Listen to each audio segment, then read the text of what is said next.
I penned a message to Obama that I would like to deliver now. Because, Mr. Obama, I think it's time we had a heart-to-heart talk. Let me be the father that you never had or never really knew, because I think you need some guidance. It's time to man up. It's time to grow up. That speech last night was an embarrassment. You couldn't focus. You lashed out in all directions. You refused to accept responsibility for your own actions, and you were angry. And he was, both mad. Being president is a big job. It's a big responsibility. You wanted the position, Barack. You campaigned for it. You told the public to trust you with it, and they elected you. And you're now president of the greatest country mankind has ever known, and yet you act like this was all coming to you, like you deserve it, that you're better than the people you are supposed to serve, and that you have no tolerance for debate or dissent.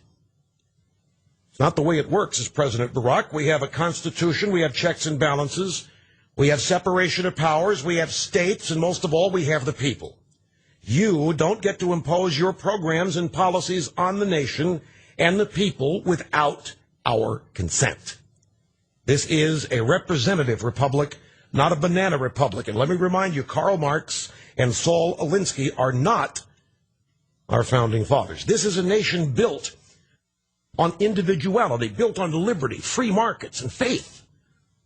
Yet you, Barack, demand fidelity to a different belief system, a system that crushes individual initiative and free will.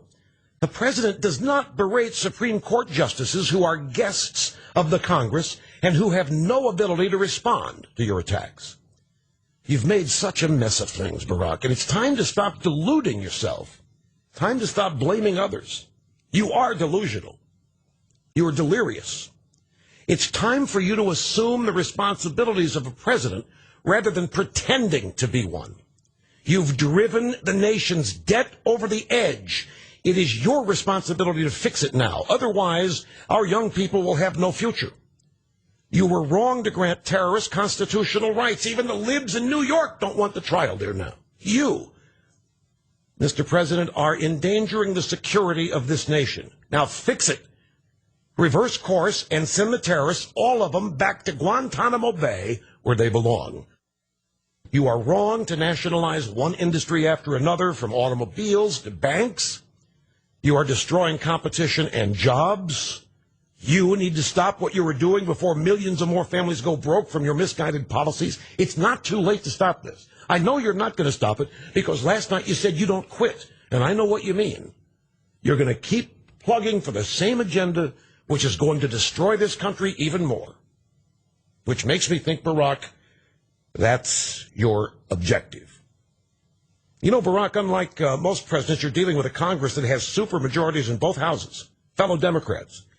It amazes me that with all the talk about your ability to persuade and communicate, that you can't even hold your own party members together anymore.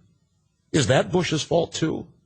Is it the fault of the banks and the insurance companies and the lobbyists that you can't keep your own Democrat Party unified? Or is it a problem with your leadership, Barack, or lack of leadership? It's the latter, Mr. President. I'll tell you, you are not a leader. You're an agitator and an organizer and a process guy, but you are not a leader. It is you who are doing something wrong. The people in Virginia don't like it. The people in New Jersey don't like it. The people in Massachusetts don't like it. The people in Massachusetts all over the country have the ability to inform themselves outside of your sycophant press corps, and they are doing so.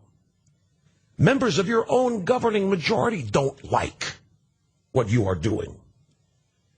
I mean, this calls for some self-reflection and some circumspection. Has it occurred to you, Mr. President, even once, that you're not as cool as you think you are? Has it occurred to you that you are screwing up?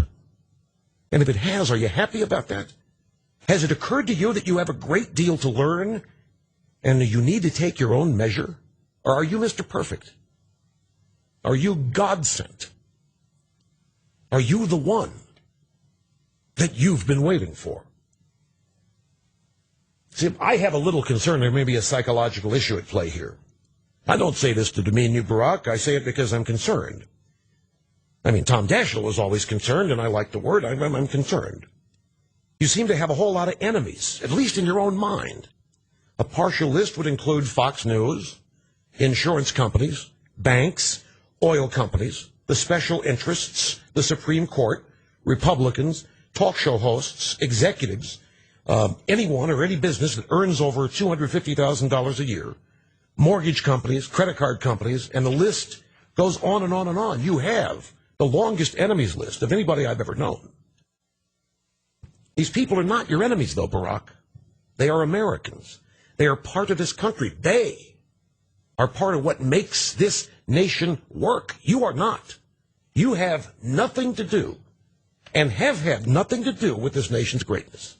You can't lay claim to greatness on any scale, not even rhetorical. But you have no direct relationship to the greatness of this country. You are damaging the possibility of further greatness. Nevertheless, like a bully, you continue to threaten all of these people. The Supreme Court, big oil, big pharmaceutical, big retail, talk show hosts, Fox News, the list goes on. You threaten anybody who does not agree with you. You try to intimidate them. You smear them. Your sycophantic media goes right along and carries your water. But this is not what presidents do. You're supposed to lead not by threatening people, but by encouraging them, by embracing them, by thanking them, by inspiring them. Most of all, you don't seem to appreciate the magnificence of this nation. I know you don't. The way you've been educated about this country is painfully obvious. You think this country's guilty, period. Guilty and unjust. You seem to think this country needs to be torn down so you can rebuild it. But you were elected to be president, not some kind of dictator. You must operate within the confines of the Constitution. You are not bigger than the law, and you are not bigger than the people.